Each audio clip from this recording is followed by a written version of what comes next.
Good morning, everyone, and welcome to the Realopedia and Dubai Real Estate Institute webinar. Today, we will be hosting Hiba Jaber from the Dubai Real Estate Institute. I am Laura Schwery. I'm the CEO and founder of Realopedia.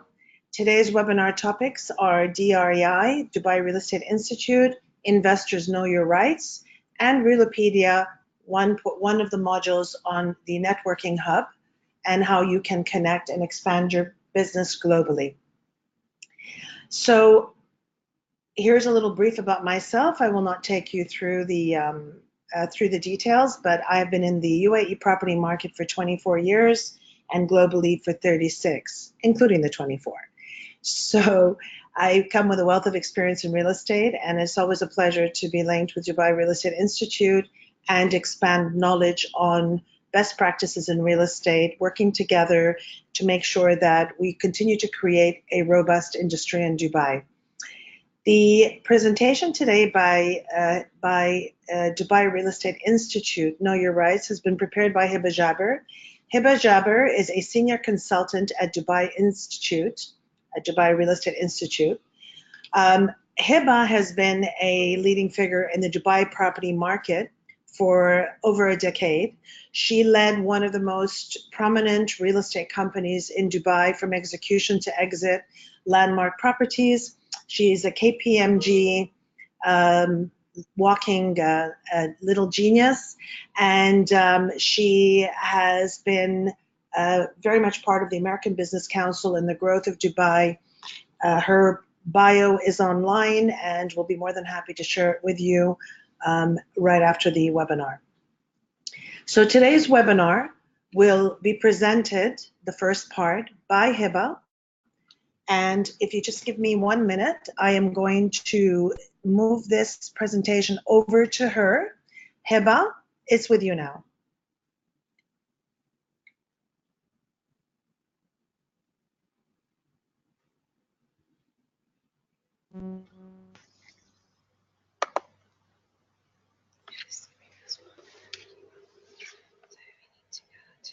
Hiba? Yes, Laura, can you hear me? Yes, we can hear you. You can take the presentation forward. Perfect. Thank you so much. And again, welcome everyone to today's webinar. We are doing this at the Dubai Real Estate Institute offices. And again, thank you, Laura, for the introduction. So I'm not gonna bore you again by telling you about who I am. I'm gonna start talking exactly on what we need to talk about today, which is the focus of our session, investors that are investing in Dubai's off-plan real estate properties in Dubai.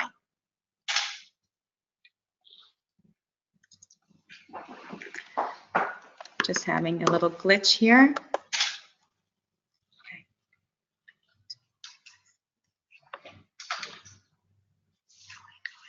Apologies, we're just gonna do one quick thing here.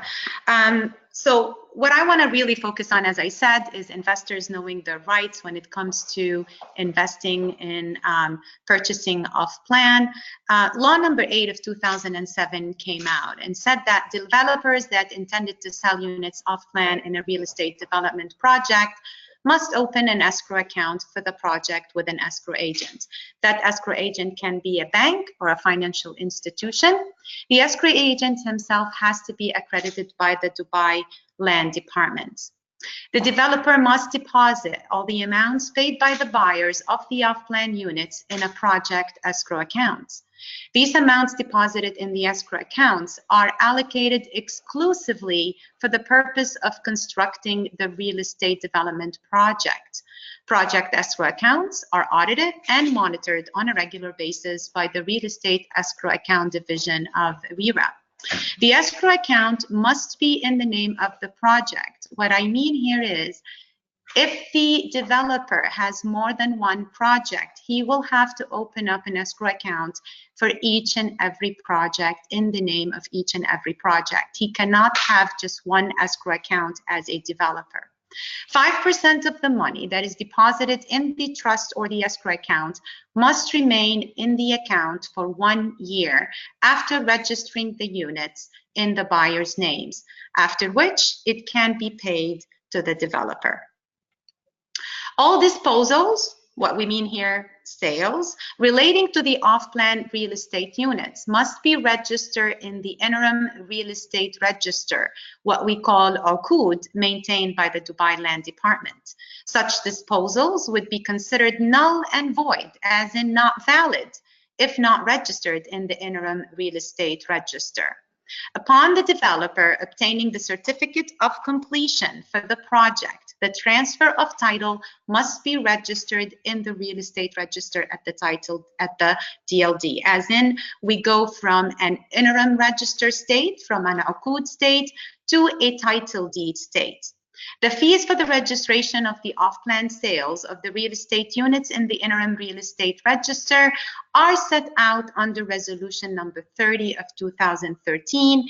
These fees were stated at 4%, split equally, 2% to be paid by the buyer, 2% to be paid by the seller, unless otherwise agreed between the parties.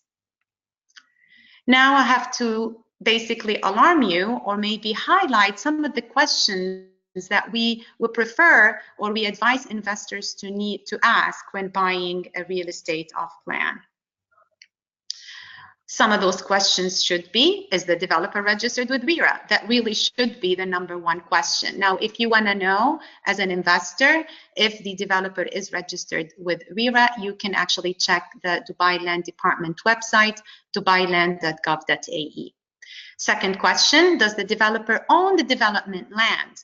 What the law states was a developer shall not commence a project or sell its units off plan until and unless the developer has taken possession of the plot on which the project is to be constructed.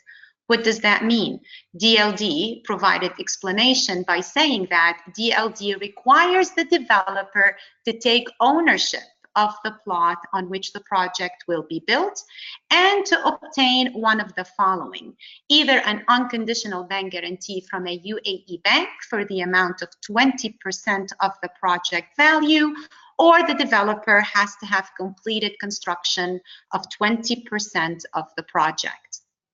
Another question that you need to keep in mind when you're trying to buy off-plan properties in Dubai is, does the developer have the required permits and approvals from DLD and RERA to sell the units off-plan in the relevant project? What's required would be a proof of possession of plot, like we've just explained, project name, for the developer to open a trust account, in other words, an escrow account for the project, and to produce a copy of the escrow agreement with the trustee, submit a copy of RERA developer registration certificate, approval of the development plans from the Dubai municipality, approval from DLD of the detailed CAD drawings, submit a copy of the proposed sales and purchase agreement. Any agency or broker agreement must be registered with RERA by the developer and submit a copy of the proposed marketing and advertising material. Other questions that you need to keep in mind is the real estate project registered with RERA? Is there an escrow account for the project? What is the escrow account number and the name of the escrow account agent? And what is the percentage of completion of the project and the expected date of completion?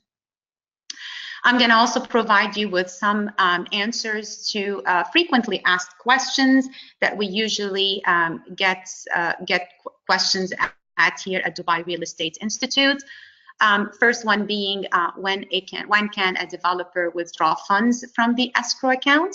Well, the release of the funds is only permitted in accordance with the certified progress of the project and with other limits in place for the release of the funds. So, for example, a developer may be reimbursed for the relevant escrow account for a project's marketing fees up to a maximum of 5% of funds received. Can a developer charge transfer fees? Well, the developer may not charge transfer fees for the sale or the resale of the real estate. Only the Dubai Land Department can charge and collect transfer fees. What the developer can get is what we call admin charge for the issuance of an NOC, a no objection certificate. The maximum charge for an off-plan property NOC is 5,000 dirhams. If we're talking for a ready property, the NOC will be about 500 dirhams. Can a creditor for the developer use the amounts deposited in the escrow account as a security for the debts? No, amounts deposited in the escrow account may not be used as a security for a creditor of the developer. Does the buyer have the right to terminate his contract due to a developer's default? The buyer may request the court to cancel his SPA, his sales and purchase agreement, with the developer under any of the scenarios listed in Article 20 of Decree number 6 of 2010. These being, if the developer refuses without a valid excuse to provide the buyer with a final SPA, if the developer fails to tie the payment schedule to the RERA schedule, if the developer unilaterally and materially modified the unit, as in he promised a sea view, delivers a park view, if the unit is unusable due to major structural defect, any other purpose permitting cancellations of the contract under civil law. The buyer must file a civil lawsuit in the Dubai courts or arbitration depending on the terms of the contract for the purpose of canceling the contract and refunding the monies paid. Another question that is always coming up is the buyer buys 500 square meter unit for $1 million. Upon handover, the developer provides the unit, which is 250 square meters, which is a significant difference. What can the buyer do? In this case, the buyer has two choices, since the difference in size is substantial. He can get compensation for the decrease in size if he chooses to continue with the purchase, or file a lawsuit to cancel the contract and get a refund of the money paid. Basically, based on Article 13 of Decree number 6 of 2010, what it states is if the unit handed over is smaller by less than or equal to 5% than the size mentioned in the contract, the buyer is not entitled to compensation from the developer because the difference in size is considered marginal. If the unit handed over is more than 5% smaller, then the buyer is entitled to compensation for any decrease in the property size. Moving on to the next question. Does the developer have the right to terminate the contract due to buyer's default? Now, I want to basically here highlight a new law that came out in 2017, in November of 2017, law number 19 of 2017 to be specific. It actually amended the procedures contained in law number 13 of 2008 by providing time frames. So it didn't necessarily change the earlier law, but it did give a little bit more information in terms of the time frames within which a developer must return excess money to the buyers who defaulted. Under the new law, if a buyer breaches its obligations under an off-plan sales contract, the developer shall notify the Dubai Land Department about the default, and accordingly, Dubai Land Department will issue a notice to the buyer, allowing them 30 days to remedy the default. In the event the default persists beyond the 30-day window, DLD may issue an official document stating the developer has fulfilled his legal obligations and specifying the percentage of completion of the property.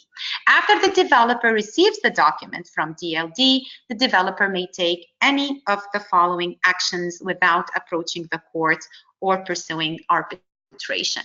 If the developer has completed 80% of construction, at least 80% of construction, the developer may continue with the performance of the contract, keep all the money received from the buyer, and request the purchaser to pay the outstanding amount, or request the land department to sell the unit via public auction to recover the due payments or deduct no more than 40% of the purchase price and cancel the contract and return any excess amount to the buyer within 1 year of the termination of the contract or 60 days of reselling the unit to another buyer, whichever is easier.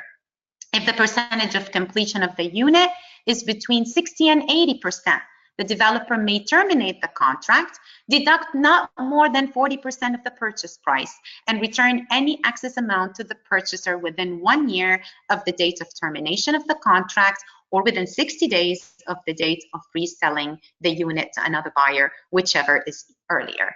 If the developer has commenced construction work on the project as per the designs approved by the competent authorities and percentage of completion of the unit is less than 60%, the developer may terminate the contract, retain up to 25% of the purchase price, and return any excess amount to the buyer within 1 year of the date of termination or within 60 days, like we've explained earlier.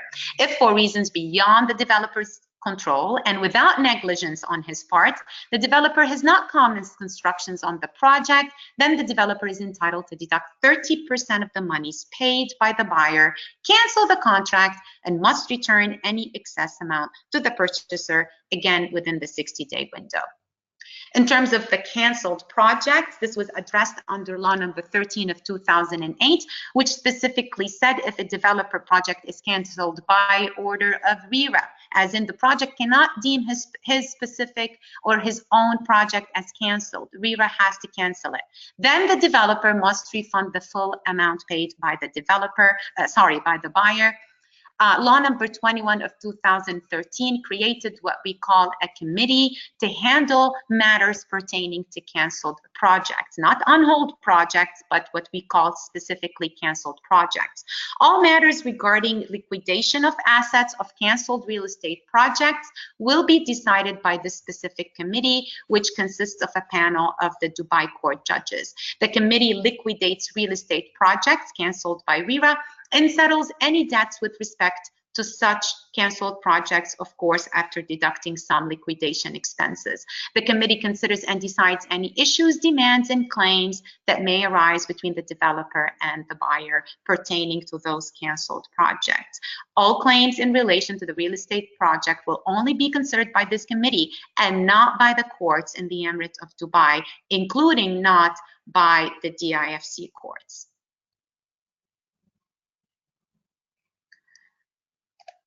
And just to basically end today's webinar, I just want to make all investors aware of the fact that DLD urges all investors who are interested in buying off plan in the Emirate of Dubai to make sure that they pay only to the escrow account, not to the developer's pocket, and to make sure that they follow the proposed construction, basically the payment plan, which is basically based on the construction level. And with that, I want to thank everyone, and I want to go back to Laura.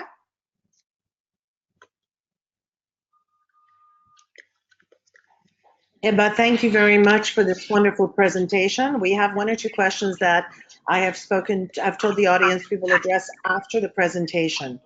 So okay. Let me, just give me 1 second.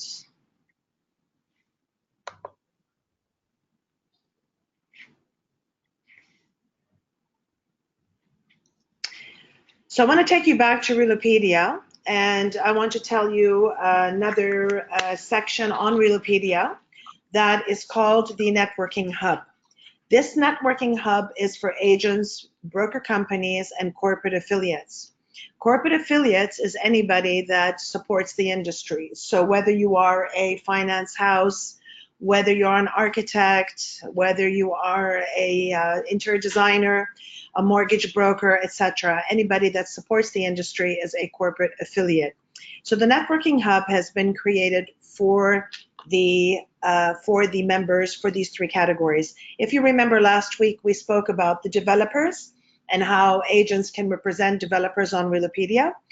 Now we're talking about the Networking Hub. So this is an opportunity for agents, brokers, corporate affiliates to network and connect with professionals, search, share properties and investments, and build a global referral network.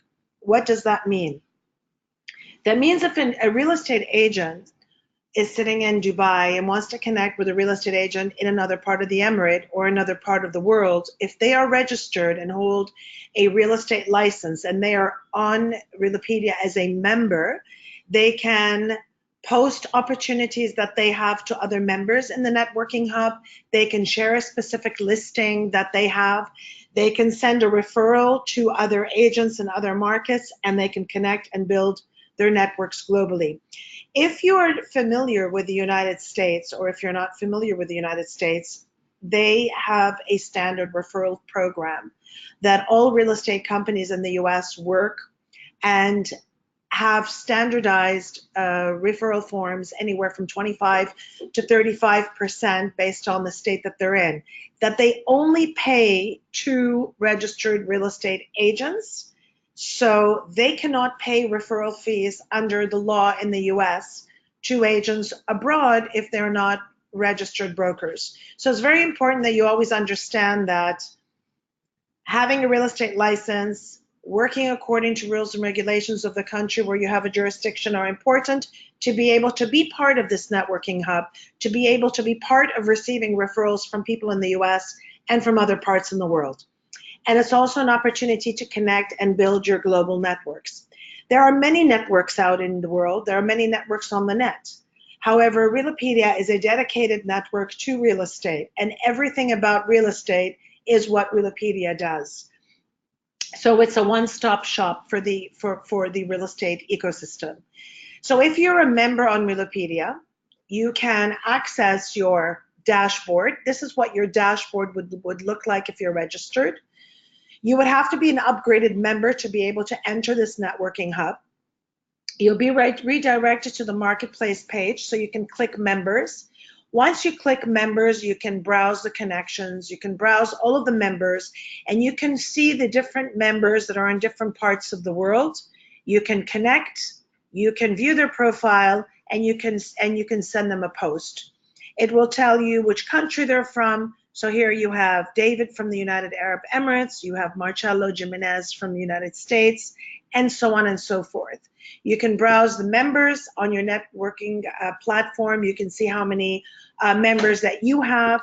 You can click by member type. You might click a first name. You might want to select by country, or you might want to select by designation. Designation is a very important thing in the US because as the Dubai Real Estate Institute is a mirror of the courses that are actually Hiba Jabber is one of the trainers, and there are many different courses, whether it's ABR or CIPS and so on and so forth. So the designation in the US is important. They like to, and they're very proud of the designations that they accumulate throughout their career. Here's an all member page. You can connect, you can send an invitation. Have we done business together? Yes, no. And then you can send a message to, let's say, Michael, and you can connect with them. Now, when you connect, you are actually on a private chat. So you can, this is a sample of what a chat would look like. I could send a referral to an agent in the US telling them that I have a client looking for a property in Miami or Chicago or San Diego or wherever the agent is located. You can upload a referral agreement, but if you're working with the US, you'll probably wind up working with their standard referral agreement, which is a simple, or a referral agreement from your office here. You can type a message to the agent. You can send an opportunity that you may have to an agent that is in a zone of business that you want to link with in the US. So maybe somebody is working in investments. You might want to send them an investment profile, etc. As long as you're a registered broker under the UAE, as we are speaking from Dubai today, if you are registered and you hold a valid license, you can be part of Realopedia. And if you are a valid license holder from any other jurisdiction, you can be a member on Realopedia. So it's all about creating a trusted network of professionals to link, build, connect, and share information globally. Once again, Realopedia, the real estate marketplace, it offers solutions for industry stakeholders from developer, agent, broker to lender, investor, corporate affiliate. We connect and integrate members on a technology platform. These are our partners to date. Again, Dubai Real Estate Institute, Canadian Real Estate Association, FIAPSI Global, RERA. We were endorsed by RERA, as a trustworthy portal, so we want to continue ensuring that we're always trustworthy. We are a global marketing partner of Miami Association. We're proud to have just created an association with San Diego, and so on and so forth. So we continue to grow these networks for you. So as long as, again, you are a registered broker, you can be part of this networking platform. And of course, we are a partner of Dubai Real Estate Institute, and we continue bringing you these webinars, hopefully more often as the markets grow globally. So we want to thank you for being part of this webinar today. It's not over yet. We'll enter a Q&A. Just so I don't forget, if there's any information that you need about the webinar that Heba Jabber presented or anything about Realopedia, please feel free to contact marketing@realopedia.com. You can also contact us on our telephone number 04-874-7557. We'll be more than happy to meet you and take you through anything that you would like to know. So I will open this up now to a Q&A. We do have one question here. Let me see how I can open this up for Heba. How do I open this up for Heba?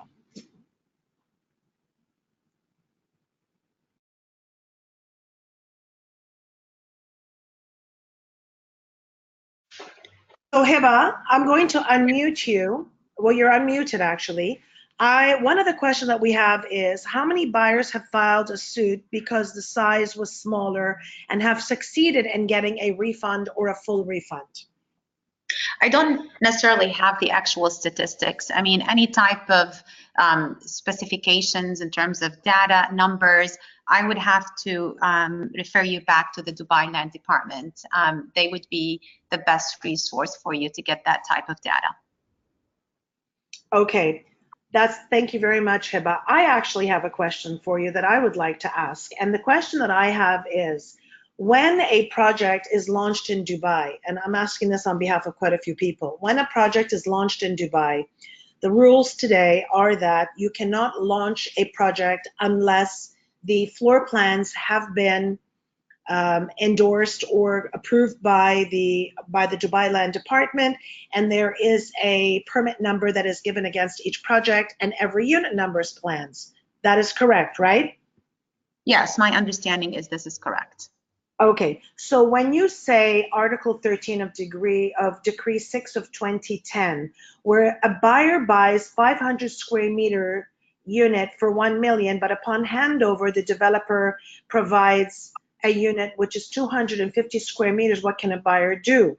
Now, I understand how the rules work in Dubai, but for the sake of the audience in the United States and other parts of the world, in India, Asia, and so forth, 500 to 250 is quite a large, we're talking about a 50% reduction. When being that the developer has already received the approval for construction and has passed on this to the project manager of the site and construction and so forth, how can they, I mean, they can obviously, but is this something that exists today really? With all the rules and regulations. Yeah, I mean, I'm glad you mentioned this. Today? Yeah, thanks, Laura. Glad you mentioned this. I mean, this is, to be honest with you, was done. This is not an actual case. This is not a real case case study that happened, or a real life case study that happened. This was just something that we use for the sake of explaining what is considered a material change, what is considered a significant change. I don't necessarily myself know of a specific project where there was this huge significant change in the area that was delivered. I have, however, and you probably have heard as well, of some developers that have actually delivered more than they were supposed to have delivered. So they promised, let's say, 500, they delivered maybe 750. In that case, you know, again, there has been few cases related to that whereby I believe the developer have asked the buyer for extra compensation because they've had they've delivered the area which is bigger than what was agreed upon in the SPA. And again, I know of one specific case whereby RERA had backed up the investors or the buyers and said, absolutely no, Mr. Developer, you don't have the right to charge that specific buyer more just simply because you have handed over more than what you promised them. You know, at the end of the day, if I'm buying 500, you want to give me 750, you can't tell me today that I should pay and compensate you for the difference. Okay, fantastic. We have a question that says, hello, congratulations for the nice webinar. I am the owner of an internet real estate company from Greece. Can I use the networking hub of Realopedia? Yes, Yorgos Kostakis, Kalimera, Tikanite, saying hello in Greek. Yes, you can. Definitely, and as you are a supporter of the real estate industry, definitely you can, and I'll be more than happy. Please send us an email at marketing@realopedia.com and we can arrange a Skype call. I'm sure that I hope Greece is doing much better now after those horrible fires that you've had. There is another question that has come through that says, I am working in interiors. Can I reach the broker companies via the networking? This has come in from the Philippines.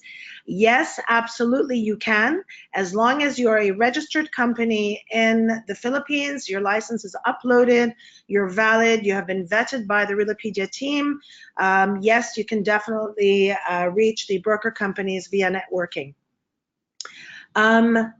Another question for you, Heba, is yes. You mentioned escrow throughout the webinar.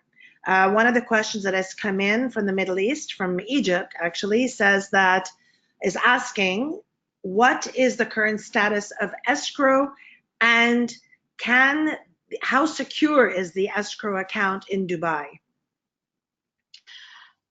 Current status of escrow, I'm not exactly sure what's meant by this question. You know, but the other part of the question, which how secure is it? It's pretty secured. You know, again, escrow, if you want to think of it as by definition or a trust account, like I said, is not a bank account that belongs to the developer. You usually have to have it opened up by one of the financial institutions or a bank that is accredited and supported by Dubai Land Department. So money received from the sale of the off-plan units are not deposited into the developer's bank accounts or pockets like it used to be. It gets deposited into the escrow accounts. It gets released based on the stages of construction after the percentages are approved by RERA. So it's pretty secure. You know, Heba, one of the reasons why I believe a question like this comes forward is, if you remember in 2007, 2008, a lot of people are stuck in their minds about, you know, the escrow that sort of disappeared when there was an escrow account. And I understand where that question is coming from. Today, that is no longer the case. So people actually need to be reminded that rules and regulations in Dubai are very stringent. The investor laws are very tight. And the market is very secure for international investors. And I think that this is something that we should continue to educate the people about on our webinars, because these webinar links that are recorded go out to a massive audience. And there might be Absolutely. 80 registrants, but this goes out to over 300,000 people through the network. So you do want to make sure that when people ask these questions about escrow, and being that we are in Dubai attracting foreign investors, that when we tell them that there's an escrow account, and we tell them that, you know, Law 13 tells them that, you know, if their units are smaller than, or if their money is in escrow, or if they have rights to have a refund, or if RERA supports them, we need to ensure that what we're saying on these webinars gets to the people and that it's true. And this is what empowers money and investors to come into Dubai. So I understand where these questions are coming from, because this is something that I, and I'm sure you and all of us, tackle all the time.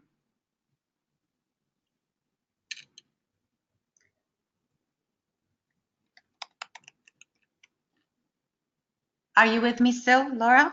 Yeah. Sorry, at one point, I don't know if I lost you. Yes, Yeah, yes. you heard I what mean, I said though, again, right? the one thing that I really need to stress here, again, yes, the fact that we have laws in Dubai and they do protect investors. The most important thing that we need to stress, and that's what I was trying to finalize the webinar with, the final thought of the day, is the importance of having investors, buyers, pay into the escrow account. What we're finding sometimes is to these days, investors and buyers, unfortunately, being, I want to say, maybe misinformed about that they would get a better discount if they paid the developer directly into their pockets. In these cases, there is not much that we can do to protect them. If they don't pay into the escrow, then yes, there's not much that we can do. These happens usually because of the way that people think that, oh, if I do it, or if the developer is in the process of being approved and establishing the escrow accounts, that maybe I can get a better discount if we do the process in a way that is not as mandated by the law and the way we've explained it now. So it's just really, again, bringing awareness about the way to do things in Dubai in order Okay. to protect yourself and protect your rights. Terrific. We have another, we have a few more questions actually. We have one that came in from the Philippines. Hi, Hiba. Are these rules applicable also for foreign investors? Absolutely. It's applicable for people within the UAE, residents, and of course, foreign investors. We have a lot of investors that are not necessarily residents that do buy off-plan properties in Dubai. Of course, as long as the project is in what we call a designated area that allows foreign ownership. Excellent. Another question came in for me. Is Realopedia doing a verification process of who will be part of the networking hub? Absolutely. Every single person that comes onto Realopedia is verified. So the real estate agents, the real estate companies, the real estate developers, the corporate affiliates, which is like Yorgos Kostakis that asked me that question, as an internet real estate company. Everyone has to send us their license, and we have verifiers. Once they are verified, then they can become active members. There's another question to Hiba. Hi, Hiba. We see many ads stating zero registration fees. What does this mean? Who bears the costs? So what that could mean potentially, depending on the market that we're operating in, is the developer is willing to pay the registration fees. So it doesn't mean that you don't have, there is no registration fees, in the sense that you still have to register your ownership rights. But again, depending on the market that we are operating in, as in be it a buyer's or seller's market, in this case, it will be the seller who is the developer. The developer, in order to entice you or maybe attract investment, that could be one of his selling points, is saying, I will pick up that registration fees, I will register your ownership in the Uqud, and I will pay the 4%. And that is something that you definitely would recommend that goes into the contract that is signed between the buyer and the seller, to make sure that that clause is very clear. Absolutely, Laura. I mean, at the end of the day, it's very important that both parties, whatever they agree on, is mentioned in the agreement, in the contract. And this is just for the protection of both parties' rights. Excellent. Another question from Fuad. Hi, Hiba. Now this is with a smiley face. What if a ready property has, for example, 1,000 square feet on the title deed, but after selling it to the second owner, the size mentioned in the title deed is more than 20% deduction, question mark. I could answer that question, but I'm gonna let Hiba answer it. But I want to make sure I understand it, because as you know, I can't see. What if a ready property, it's not possible, Fuad, but let me read it again. What if a ready property has, for example, 1,000 square feet on a title deed, but after selling it to the second owner, the size mentioned in the new title deed is more than 20% deduction? What do you mean by that, Fuad? More than 20, but do you mean that it's less than 1,000 square feet, or it's more than 1,000 square feet? But you say more than 20% deduction.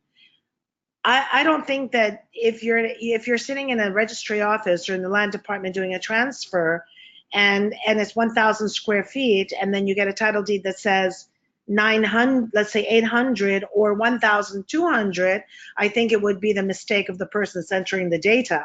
But I mean, whether it's Could be like more or less, I don't understand. But am I right, Hiba? Yeah, I mean, it could be a data entry error, absolutely. And this is why, Laura, some of the, what, you know, when I'm saying sometimes I'm not understanding the question, I just want to make sure that we're clear is I don't have the question being answered. It's just with me not having the technical ability to read the question. Sometimes I'm having a hard time trying to understand where the, you know, the person who's asking the question is coming You've from. answered everything really well. Fuad is Okay. asking the question. So because he said the size mentioned on the new title deed more than 20% deduction, that's why I'm hitting it from both angles. If it's less than the 1,000 or if it's more than the 1,000, if the title deed, as per the original property Fuad, is stated what is the common area space and what is the actual space of the unit, and there's a mistake on the second title deed, that's a data entry error. And that should be, if you're dealing with a real estate broker, then they should be the ones that ensure that the data is correct. If you're dealing without a real estate broker and you're dealing directly with a buyer and seller at the registry, then you have to make sure that you read the documents correctly. That's what I would say, because I know that they're very strict. I've done many transactions and I see how these are organized. He said it happened to me. Okay, I have the case. So are you saying, so Fuad, why don't can I unmute Fuad? So let me unmute Fuad. So Fuad, I am going to unmute you. Hi Fuad, this is Laura and Heba. Can you tell us? Hi, Hiba. Hi. You hearing me? Yes, Hello. I can hear you. Yeah, hi Fuad, we can hear you. I'm saying hi to everybody to listening to me. Hi. Actually, this happened to me in DEC Tower, which is handed over in 2009. And the property, which is we sold like 2 months back, the actual size on the title deed was 1,740 square feet. And we got all the NOCs and we checked with the land department and trustee offices, and everything was the same, 1,740 square feet. In new title deed, after handover, after transfer, was 1,525 square feet, which is more than 20% deduction. We went to the land department, we checked with them. They said this has happened in 2011, but we don't have any idea where this one came from. But there is no any mistake in the data in the system of land department and trustee offices. New buyer even went to the court to make a case, but unfortunately they can't do anything. So my question is for such a cases, which is the properties already handed over like 10 years back, 9 years back, and with such a the deduction, what they can do, the new buyers, what You know, you've involved RERA, you've involved the courts, etc. I think it's a little bit more complicated than just a black and white answer on the webinar. Hiba, do you have any Yes. answers, or do you agree with No, what I I'm mean, saying?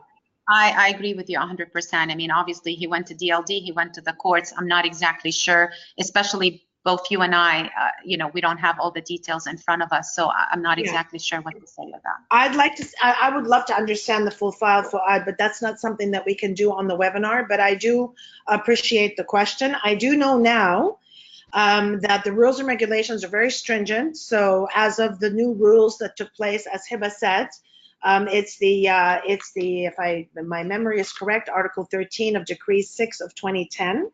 So I think that the rules have changed drastically, the structure, the recording, the documentation, the entry levels, etc. So I don't think that we can answer that for you without having all the facts, and I wouldn't want to because you've already gone to the relevant authorities. So I'm going to withdraw from saying anything that might not be legally within the jurisdiction, if you know what I mean. But thank you for your question, Fuad. Thank you, dear. So if there aren't any more questions, I want to thank everyone for participating in this webinar. Thank you for all your questions. Thank you very much, Hiba. Thank you to Dubai Real Estate Institute. Thank you to me. Thank you to my team that are here in the Philippines enjoying vacations, in the UK, and thank you for all of you that have participated from different parts of the world. Again, if you have any questions, please email us, marketing@realopedia.com, and we'll be more than happy to help. Have a great day. Thanks again. Bye. Bye-bye.